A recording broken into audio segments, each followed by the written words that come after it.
Another big revelation was that Meghan said that she and Harry actually got married 3 days before the royal wedding. Great, now I feel like a fool for waking up at 5 a.m. to watch two married people get married. My life was so hard. Everybody's f***ing life is hard. Yeah, you were true. the prince of That's a goddamn country who dressed up as a f***ing Nazi, and now you're trying to come back as the Pope? Suck it. The one person who I think has been really happy about all of this is Prince Andrew. What is the number one question that mystifies scientists? Number one question. Mystifies science. Is there life on another planet? Oh no, why does Meghan Markle make her own pretzel bags? They don't know why. That's interesting. She takes it from one bag and puts it in another bag. It's another bag. And that confuses people. This, we're just gonna put into a different bag. Kelly Osbourne just absolutely destroyed Prince Harry on national television. Ryan Reynolds compared him to a jam salesman.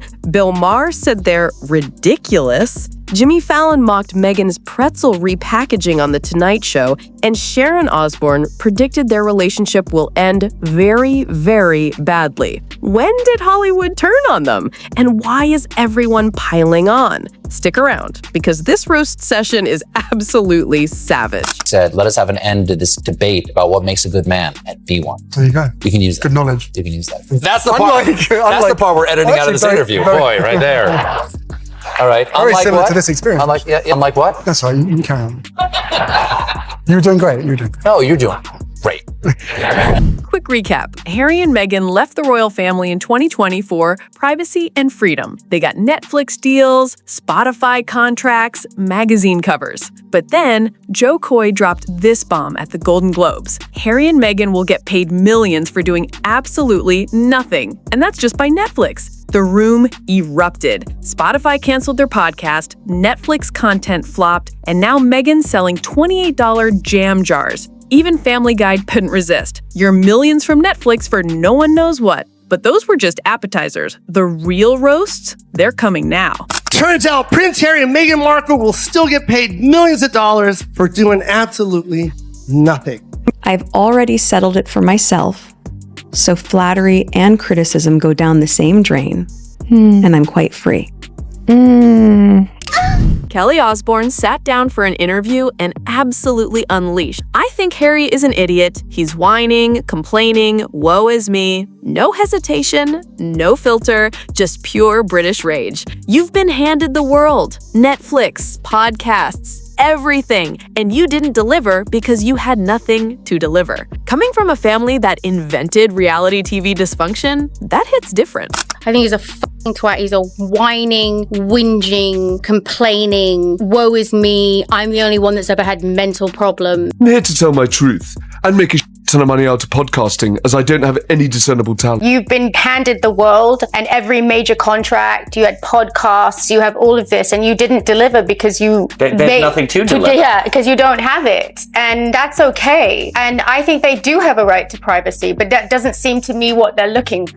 But Kelly's mother, Sharon, had even more to say. She started with Meghan's tone-deaf curtsy story. She said meeting the Queen was like medieval times, the Disney restaurant for kids. So disrespectful. Then Sharon dropped this bomb. I didn't talk to my father for 18 years. He cost me millions, but when he got Alzheimer's, I took care of him because he's my father. Let that sink in. Sharon forgave a father who destroyed her financially. Harry and Meghan cut off their families over media coverage. The contrast is devastating. The curtsy, the thing she said about medieval times, her lunch with the Queen was like medieval times, which, as you know, is a Disney-type entertainment place for kids. And it's just so horribly disrespectful and just a wine fest. No more following Granny's rules. You sure about that? If I want to play polo in my living room, who's gonna stop me? Stop that. Right away, Megs. Millions and millions I had to pay because my father got me in the crap. But the situation is, when he was diagnosed with Alzheimer's, I went to him and took care of him because he's my father. Bill Maher delivered the most systematic takedown. They're ridiculous. You can't say we want privacy and then write a book about how much you don't want attention. Then he made the Queen comparison. Take a hint from Elizabeth. Never complain, never explain. She did it for 70 years. Harry and Meghan can't go 70 days without complaining. They're ridiculous after that. They want it both ways. You know, you can't be, these people were so mean to us, poor us, and we don't want all this attention, and then let me write a book about how much we don't. Wasn't there some speculation that she was on Epstein's yacht at one point in time? There was like photos with her and Prince Andrew way back in the day when she was like in her early 20s. Wow. You're just fragile. Just take a hint from the Queen, the recently departed. Never complain, never explain, and rarely be heard speaking in public. Jimmy Fallon asked America's most pressing scientific question, why does Meghan Markle repackage pretzels? She takes them from one bag and puts them in another bag. Scientists baffled. The rest of us laughing. What is the number one question that mystifies scientists? Is there life on another planet? Oh no. Why does Meghan Markle make her own pretzel bags? They don't know why. That's interesting. She takes it from one bag and puts it in another bag. There's another bag. And that confuses people. This, we're just gonna put into a different bag. Ryan Reynolds was telling a story about his dad selling jams. When Conan made the connection, he works for Meghan Markle. Yes, really tiny jams, harvestable jams from Montecito. They just compared the Prince of England to a door-to-door jam salesman. I'm done. Oh, I really am a middleman for jars of jam and tiny yogurts. What? He works for Meghan Markle.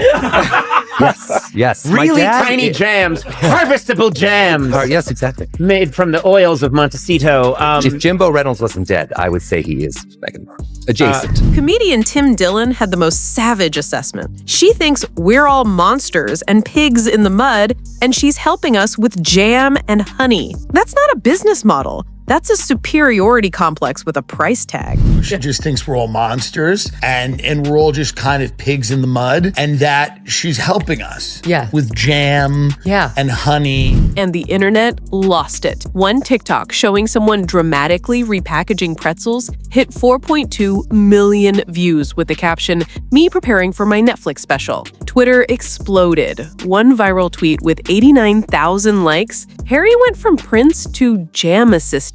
That's not character development, that's character assassination. Another meme. Harry photoshopped holding jam jars with the text, "Would you like to sample our artisanal Montecito honey?" Would you buy $28 jam from someone Hollywood is openly mocking? Comment below. Because based on these reactions, most people wouldn't. Take the snack out of one bag and then move them into another bag and then label this new bag. Here's what makes this devastating. When your own industry can't stop laughing at you, you're cooked. Spotify canceled them. Netflix underdelivered. The jam business became an international punchline. British satire show Spitting Image summed it up. In California, we're just a regular couple living close to Oprah, but not too far from paparazzi. But here's the real problem. They're not building brands. They're providing material for people who actually understand entertainment. Jimmy Carr had his own brutal take.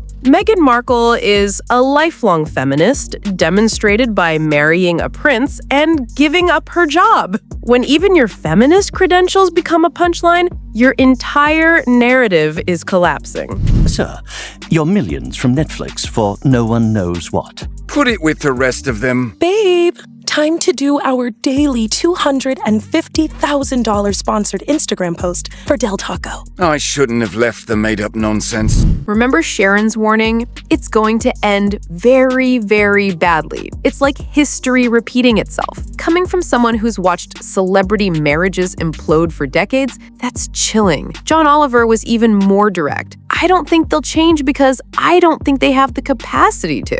That's not comedy, that's a diagnosis. And when the entertainment industry, the place that loves redemption arcs, has given up on you, you're done. Compare them to actual successful celebrity entrepreneurs. Rihanna built Fenty into billions. Ryan Reynolds sold aviation gin for $610 million. Jessica Alba's Honest Company thrived. Harry and Meghan packing jam jars while Hollywood laughs. That's not a business empire. That's a cautionary tale. Because that means the times might be changing around you and you are refusing to evolve. So I don't think they will change because I don't think they have the capacity to, but they obviously should. So here's where we are. Late night hosts are roasting them. Comedy legends are questioning them. The Osbournes are calling them out. Every product launch becomes a meme. Every interview becomes material. Every business venture becomes a joke. The entertainment industry has turned them into content themselves. Do you think they'll recover from this, or is Hollywood done with them for good? Drop your prediction in the comments. Because honestly, I think we're watching a slow motion career collapse. If you love watching the entertainment industry cannibalize its own, hit subscribe. This story isn't over. The roasts are just getting started, and I'll be here to cover every single one.